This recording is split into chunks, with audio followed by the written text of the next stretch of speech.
and welcome to Scale Your Sales podcast. Now, my next guest is Chief Door Opener at Kopp Consulting, recognized by Inc. as the 5,000 of the door opening service, so the top 5,000 companies. That's massive. And this is for the door opening service where they provide executive level appointment setting. Now, she is an internationally recognized speaker and expert in business development and is author of the bestseller, Biz Dev Done Right. So welcome to Scale Your Sales podcast, Caryn Kopp. Well, thank you very much for having me. It's wonderful to be here. Well, it's great to have you, but let me start off by the thing that's concerning all of us now, and this is COVID-19, the pandemic. How are you advising or supporting, or what advice would you give to them so they come out stronger out of this situation? Yeah, so this is unlike any situation any of us has ever dealt with before. And when I take a look at business development and what has changed versus before COVID hit, along with what's changed while COVID has hit, because almost every other week there's something new that's coming out that's really important. What everybody really needs to master ASAP is the art of developing business in a virtual world. For the foreseeable future, we are not going to have conferences, trade shows, or in-person networking. Even leveraging your network is going to be done a little differently, and it's all going to be virtual. I can tell you, because I've run a company doing door opening for the last 20 years, and it's changed every year, and especially in the last couple of months, that business can be developed virtually. If you've not done it before, you need to master it. If you have done it before, it's changed. It's changed in the last couple of weeks. And it's really important to stay on top of that, master it, so that you will not experience a business hiccup because of it. Wow. So you say it's changed within the couple of weeks. So perhaps give us listeners, what are you seeing in the changes and how they need to adapt? Yeah, so one of the biggest changes is the fact that emails of decision makers, like the email inbox of the decision makers out there, are blowing up. Everybody now is bombarding the email of the poor decision makers. If I see one more email that has the word COVID in it, I'm going to just jump out my window. What that has become is it's made the email very vanilla. Nobody's even looking at it, because if it has that in there, people really know it's a cold email. So the thing that is happening to me as the CEO of my company is I have lots of people trying to sell me all sorts of things through email, and not one person is actually calling. So the big change is to use phone. Phone is really important when it comes to this time period. People who used to work in an office are now working at home. They are craving human interaction. They're craving voice. And most people are not using voice. They weren't before, and they're especially not now. The people who call will win. But you have to enter that conversation with empathy and recognize whoever you're talking to is likely dealing with some things going on at home. They could be caring for sick children, sick parents. They could be homeschooling their children. Their dog can be throwing up on the carpet behind them. You know, actually, that's one of the most interesting things, Janice, is that now people can be much more human than they were ever before. So it could happen that if somebody's dog was vomiting on the carpet behind you, people will be like, wait a minute, you're working from home? Now everybody's like, really, what kind of dog is it? Yeah, it's interesting on the news now, because they're doing all these virtual interviews, and I'm sure their listeners have actually gone up, because you want to see what their houses look like, what's going on inside, like how have they designed it. That's really nice wallpaper, all of that. And my a colleague of mine was on a call to a CEO who had a baby in the lap and said, yeah, I know it's my turn to look after the baby. So Right. bouncing the baby up and down while he was doing a business call. And you're absolutely right. Makes us all so much more human, which is Right. great, isn't it? Right, right. It really is. You can connect with people on a very different kind of level now, but you need to do it. Like, for example, my background. So I'm having a lot of fun while I'm sitting here in New Jersey. It doesn't actually look like this outside my window, but that's one of the first things that people comment on is the background. And so you can change up your background and put different things, and that gives you something different to talk about so that you can engage as human beings. What I find is that also people who are not ready for the video, get ready. You really need to get comfortable with it. You need to get ready and pay attention to what's behind you, because if your office looks like you work in a mess, then people may think that you are a disorganized person. You must be very careful about what's going on behind you, that it represents you as professionally as you would like it to be. I remember years ago when there used to be if you look at someone's desk, you could really tell how organized they were, how trustworthy, all of this stuff, and it's almost like look at the shoes as well. Now it's look at the background, Yes. Look at the environment they work in. Yes. Well, I've also had several people complain to me that they are missing the human interaction. And this is the sellers. Like, they want to be able to go and meet with somebody in person so they can really get a gauge of the nonverbal and all of that. But actually, if you think about it, even in the next year, I would say it would be very rare for anybody to get together in person without a mask. So it's actually, you can get more information by being on a video call with somebody, because then they are not covering their face like this. You can actually see their facial interactions, as well as it's going to be probably the most efficient way that you could spend your business development time as well. So have you had to gear up knowing that, you're doing more kind of phone calls and less kind of emails and things in order to develop all of these connections? Are there things that you've had to do as a business?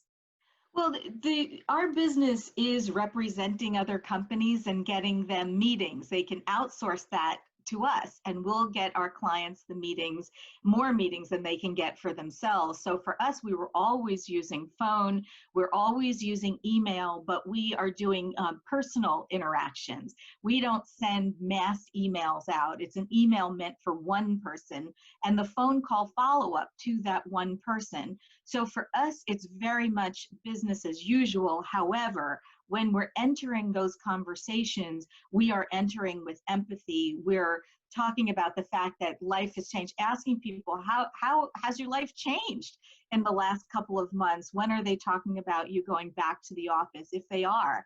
And we're entering conversations like that, and that is how it's different. But when it comes to opening a relationship with a human being, it is very much about the phone call meant for one person. It's very much about the email meant for one person. And what people really have to understand, especially now, do your research. When you are opening up that conversation, make sure that what you're saying is for that person. Don't say things like, I'd love to have a meeting with you. I know why the seller would love to have a meeting with the prospect. What we really need to know is why the prospect would love to have a meeting with the seller. That's the only thing actually that's important. So for us, it's very much business as usual on behalf of our clients. Yeah. For everybody else, we're trying to educate everybody on what this process is like, whether people need us to do the door opening for them or they want to do door opening themselves, they just want to do it better. My mission now is to educate people so that they don't experience interruptions in their business as a result of this change in the way business development needs to be done. Okay, so that's interesting. You have, kind of done for you down to educating. So what is the education process that you've now taken on? Yeah, so for those people who want to outsource business development to us, we do that. For those people who need their sellers to just have a better message and they need to know better techniques, we will create the door opening sales message for them and we'll train their sellers to use it. And everybody else, I'm putting out just free webinars the virtual prospect meetings best practices, the 5 planks of door opening success. These are free webinars people can have access to so that they can get their questions answered whether they need us or not. Okay, so tell me more about effective virtual prospecting meetings. What's involved in that?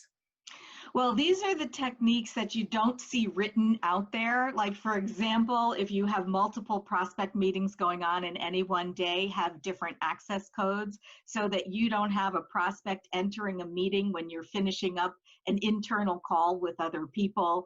It's reminding people to technologically leave a meeting as opposed to hanging up and leaving your screen open so everybody can see what you're doing after the meeting. So like just little things like that too. If you have 30 minutes for a meeting, you can't present 40 slides. If you have 30 minutes for a meeting and someone has tech problems, how are you going to make that meeting from 30 minutes into 20 minutes and still get a date and time before you get off the phone? That we call that an accordion meeting. So I'm giving people all of these tips and techniques so that they can get optimal outcomes from the time that they're spending virtually with their prospects. It's great that you're sharing your knowledge and what you have learned with others. You must see, a lot of terrible mistakes that companies are making. What is some of the worst ones that are not only affects the fact that they're not getting the meeting, but actually is destroying their brand? What are the kind of real crunchers that you wish people would stop doing? How much time do you have? Well, let's see. I mean, the most egregious, I would say, is not setting a date and time before you get off the call. I mean, that is the easiest way to shorten your sales cycle, is to ask for a date and time at every step in the sales process. So if you have gotten someone on the phone and they're talking to you and you're having this great conversation, make sure you leave enough time at the end to ask for that date and time before you get off. So if it's a 30-minute meeting, right around minute number 23, you're going to say, I'm watching the clock for you. I know you have a hard stop in 7 minutes. We can answer 1 or 2 questions, but why don't we go ahead and set a date for a next call so that we can continue this conversation? How's Thursday at 10? Right? That's kind of how that goes. But so many people are trying to fit so much in that they'll go right up until the end. Someone has a hard stop and says, listen, this is wonderful. Thanks so much for the information. And then they get off the phone. I'd say the second most egregious point is the fact that people are not prepared with what we would call high gain questions. What are the questions in the beginning of a meeting that you can ask that will elicit the best information for you so that you know the path of dialogue to follow to uncover the best opportunities for not only for you, but for the prospect as well, right? So a lot of people don't ask those questions, and if they do, they don't ask the best questions. So we have a whole list of those questions that we recommend people ask. And in fact, if people want that, write me and I will share those with you. Oh, that's very generous. Thank you. Yeah, Thank sure. you very much. Yeah. So there's a lot of organizations out there that have said that they'll fill our appointment book. You get them all the time, and you must have seen there's a glut of them on LinkedIn now. All of these so-called experts popping up saying that they can do lead generation for you. But you are the multi-award winning 20 years experience in this area. You know what you're doing. So what would you say to sales organizations that's looking for a company to outsource this service? What are the key things they need to look for? Well, that's a great question, and I'm so glad you asked it, because it can appear that a variety of different organizations will promise you the very same thing, but a meeting is not a meeting is not a meeting, right? That's not the way it works. So if you want to sell to a senior level executive and you don't want that person passing you off to someone else or an assistant or whatever, you want to open up a conversation about something new, you need to create a personal experience for that person. And that's not sending the same LinkedIn invite that you send to 1,000 other people. That can work with certain kinds of sales, like a more transactional sale could be done if you're selling, let's say, coffee to an office manager. You might be able to use that, or the calling by someone who's not a senior business development person who would say, do you need it? Do you need it? Do you need it? Do you need it? But if you're talking to an executive about a new idea, something that you want that person to consider, it's a personal call, it's a personal email that includes insights and research that you found that give that person the feeling that spending time with you in a meeting is going to be the best decision they make all week. That is a warm and interested prospect. That's how we go about business development. So for people who want personal relationships, a warm, interested prospect to come to a meeting prepared, this is the kind of service you want, is professional representation. Our door openers are senior level business developers. They have to have at least 10 years of experience in business development to work here, but most have more like 15 or 20. Many have been corporate decision makers before, and they are using sales messaging that has been studied. We have 2 trademarks in sales messaging. What is it that we can say that will pique the interest of the right decision makers and have them feel that this meeting is so worthwhile for them? That's our approach. Now, if you look at some of the other companies, they may be sending 1,000 LinkedIn invites to 1,000 random people. They may just be calling a list of people. They'll call them a couple times, they'll never call them again. So that's that approach, but our approach is more professional, white glove. Fantastic, fantastic. So do you do all of the research, absolutely all of that research yourself for a whole host of different companies and verticals and sector? That's the key to what you're doing around the particular executive that you're looking to gain a meeting with. So there's 2 aspects of the research. The first is who belongs on the prospect list in the first place. So the world is a big place, and we help our clients zero in on the small groups of prospects that would find them to be an obvious solution, where they might have urgency around taking a meeting. So it's not like they're going to say, oh, well, call me in 6 months or a year.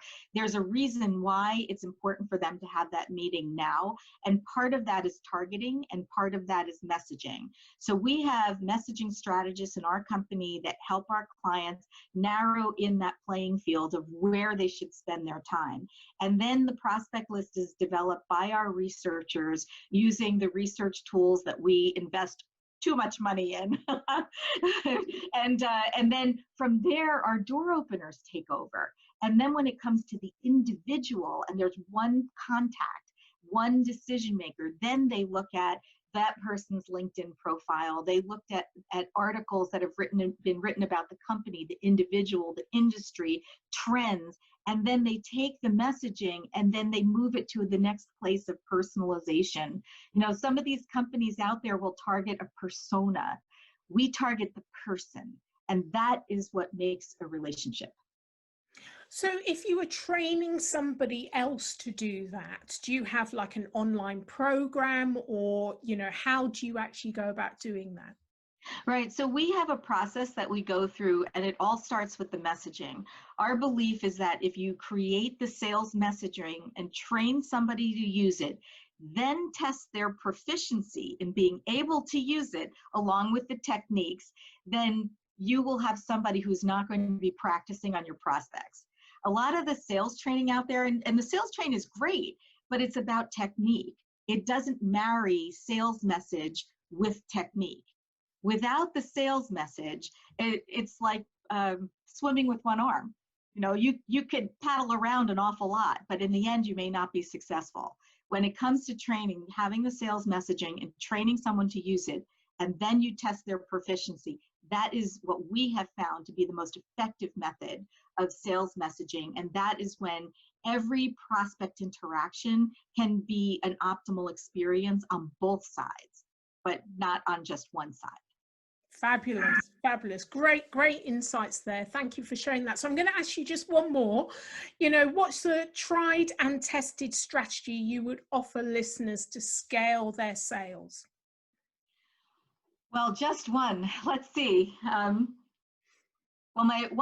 one of the things that I really recommend is selling something people want to buy. I know that sounds like very 101, But there are a lot of companies out there that have a really great idea, but there's not a lot of buyers out there who want to pay for it. And what that creates is an unnecessarily long sales cycle. It doesn't have to be that way. So make sure that you have something out there that people want to buy, and then you create the sales messaging, you narrow your target, and have the right person who's representing you do the best job possible creating relationships with your prospects. I believe that when you fill the top of your funnel with the exact right kinds of prospects who are interested in learning more, who find you to be an obvious solution, then your closing ratio will go up substantially in terms of not just the number who are going to say yes, but in terms of how quickly they will say yes as well. It's interesting you're marrying urgency with the message as well, which Yes. I haven't heard before, you know, really focusing on it's something they need, but they actually can foresee that they need it kind of now, you know, fairly Right. soon. And then the question is, why now? Yeah. So part of that is with targeting, and the other part of it is with message. You can narrow your target group to a group of people who will more likely feel urgency around having the meeting and taking the next step. And then the message is a slam dunk with that. Yeah. That's when business development becomes like this beautiful ballet dance. You make it all so exciting. It is.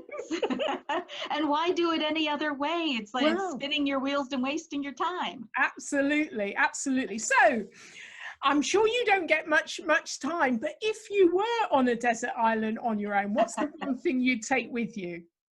Well, I'm a little claustrophobic. So if I was on a desert island, not that I don't love islands, because look what's behind me, but I totally love islands, but I would want to know that I have the weight off. So I would come with a loaded cell phone that's loaded with not only the phone numbers of the people who could get me off, but I also need the person who's going to fund that trip. So that's what I would come with. Fantastic. Maybe some chocolate. Just to get you by. That's right. You might melt though, Caryn. So how can listeners get hold of you? Yeah, so they can reach me through the website, which is koppconsultingusa.com, K-O-P-P, consultingusa.com. Just reach out to me right through the website, and we will make sure and respond to you. If you have questions about business development, go ahead and answer them. If you want the virtual prospect meetings, best practices, the 5 planks, other pieces of content, just let us know. We'll get it to you. And if you want to know more about the door opener service, how much better can your life be if someone else was getting you those difficult executive level meetings, let me know and we'll get those questions answered too. Thank you. And I'll be putting everything, all the kind of like links in the show notes as well. But I'd like to say thank you so much, Caryn Kopp, for being a guest of Scale Your Sales podcast. Your insights are absolutely amazing. Really enjoyed it. Thank you. Thank you.